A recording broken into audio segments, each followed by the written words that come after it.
Assalamualaikum warahmatullahi wabarakatuh.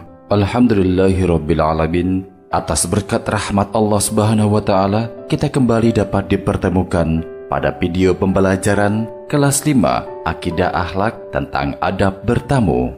Agama Islam adalah agama yang sempurna. Islam adalah agama yang menjelaskan berbagai perkara. Sekecil apapun perkara tersebut, tidak ada kebaikan selain yang ditunjukkan oleh Rasulullah SAW. Tidak pula keburukan kecuali beliau melarangnya. Di antara hal yang diperlihatkan oleh agama Islam adalah perkara bertamu. Seperti apakah Islam mengaturnya? Agar kita paham, mari ikuti pelajaran berikut.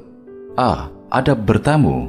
Salah satu bentuk jalinan silaturahim adalah dengan bertamu ke rumah kerabat atau saudara. Akan tetapi, dalam prosesnya, bertamu atau menerima tamu memiliki aturan tersendiri dalam Islam. Jangan sampai kegiatan bertamu atau menerima tamu malah menimbulkan perselisihan dan ketidaknyamanan yang akhirnya menimbulkan kerenggangan hubungan persaudaraan dan pertemanan yang sudah terjalin dengan baik. Dalam kehidupan sehari-hari, dapat dipastikan bahwa seorang manusia tidak dapat hidup seorang diri. Sekaya dan secukup apapun, pastilah seorang manusia membutuhkan pertolongan dan bantuan orang lain atau ukhuwah, pertemanan, dan sebagainya. Setiap kegiatan tentunya ada saling berkunjung, baik ke rumah kerabat maupun menghadiri undangan kerabat dan sebagainya. Bertamu adalah salah satu cara menyambung tali persaudaraan yang dianjurkan oleh Islam. Islam memberi kebebasan untuk umatnya dalam bertamu. Namun, adab dalam bertamu tetap harus ada dan dijaga agar tujuan bertamu itu dapat tercapai. Adapun adab-adab dalam bertamu antara lain sebagai berikut. 1. Memastikan waktu yang tepat untuk bertamu. Dalam bertamu, hal yang sangat harus diperhatikan adalah waktu bertamu, karena waktu bertamu yang tepat dapat menyenangkan hati orang yang kita kunjungi. Adapun di antara waktu bertamu yang harus dihindari, yaitu sebagai berikut. A. Sebelum sholat subuh. B.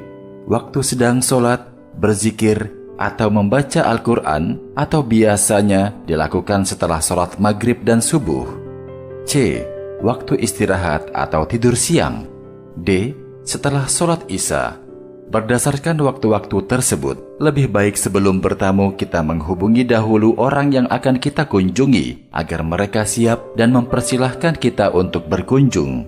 2. Mengucapkan salam. Sebelum masuk ke rumah orang lain yang kita kunjungi, ucapkanlah salam terlebih dahulu kepada pemilik rumah. Dengan mengucapkan salam, berarti mendoakan pemilik rumah agar memperoleh dan mendapatkan keberkahan dan keselamatan. Allah Subhanahu wa Ta'ala berfirman sebagai berikut. Ya ayyuhalladzina amanu la tadkhulu buyutan ghaira buyutikum hatta tasta'nisu wa tusallimu ala ahliha.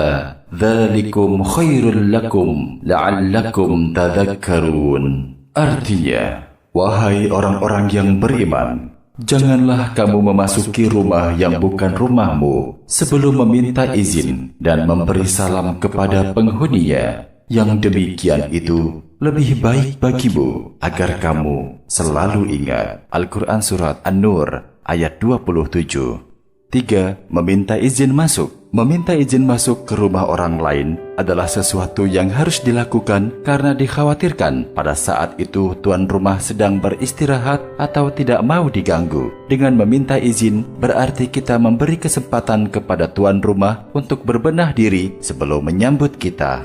4. Kembali pulang ketika pemilik rumah tidak mengizinkan masuk. Apabila ingin bertamu, carilah waktu yang tepat. Karena jika waktunya tidak tepat, bisa jadi tidak diizinkan untuk bertamu oleh pemilik rumah. Jika tidak diizinkan masuk, segeralah pulang dan tidak memaksakan diri menemuinya. 5. Tidak memandang seluruh ruangan dengan penuh kecurigaan.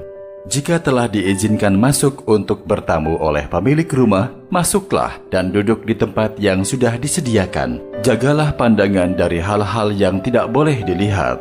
6. Memakan dan meminum hidangan setelah dipersilahkan. Ketika tuan rumah memberikan atau menyuguhkan makanan dan minuman, makan dan minumlah dengan baik setelah dipersilahkan, jangan mencela makanan dan minuman yang diberikan tuan rumah saat kita bertamu. B. Adab menerima tamu. Selain mengatur adab bertamu, Islam juga mengatur adab untuk orang yang menerima tamu. Rasulullah SAW sangat berpesan untuk memuliakan tamu, sebagaimana dalam hadis beliau bersabda, An Abi Hurairah qala qala Rasulullah sallallahu alaihi wasallam, Man kana yu'minu billahi wal yawmil akhiri falyukrim dhaifah.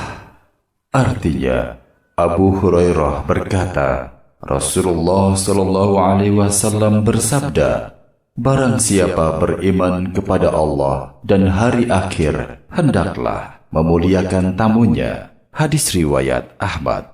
Berdasarkan hadis tersebut, sangatlah penting bagi kita untuk memuliakan tamu, karena hal tersebut menjadi cerminan bahwa kita beriman kepada Allah Subhanahu wa Ta'ala dan hari akhir. 1. Segera menjawab salam dan menemui tamu dengan berpakaian yang rapih dan sopan. 2. Setelah menemui tamu, segera mempersilahkan untuk masuk dan duduk. 3. Menghormati tamu sebagaimana kita dihormatinya. 4. Jika tamu itu tidak kita kenal, kita perlu berhati-hati dengan menanyakan nama, alamat, dan keperluannya. 5. Menyuguhkan hidangan berupa makanan dan minuman semampunya. 6. Mendekatkan dan mempersilahkan hidangan kepada tamu. 7. Dianjurkan untuk menemani tamu makan. 8. Apabila tamu menginap di rumah kita, kita harus melayaninya dengan baik selama 3 hari, karena itu termasuk hak tamu. 9. Apabila tamu telah berpamitan untuk pulang, maka sebaiknya kita antar sampai ke depan pintu rumah. C. Hikmah bertamu. Hikmah atau manfaat yang akan kita dapatkan apabila bertamu di antaranya yaitu sebagai berikut.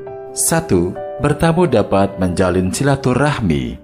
2. Bertamu dapat mempererat persaudaraan. 3. Bertamu dapat menumbuhkan sikap kepedulian kita terhadap sesama. 4. Diluaskan rezeki dan dipanjangkan umur. 5. Menambah pahala ibadah karena membuat hati orang lain senang dikunjungi, apalagi dengan menerapkan adab bertamu dengan benar. Anak-anak Abi yang soleh dan soleha, setelah menyaksikan video pembelajaran kali ini, semoga anak-anak bisa mempraktikkan bagaimana cara bertamu dan menerima tamu ketika kalian berkunjung dan bersilaturahmi kepada tetangga, teman, kerabat, atau keluarga terdekat.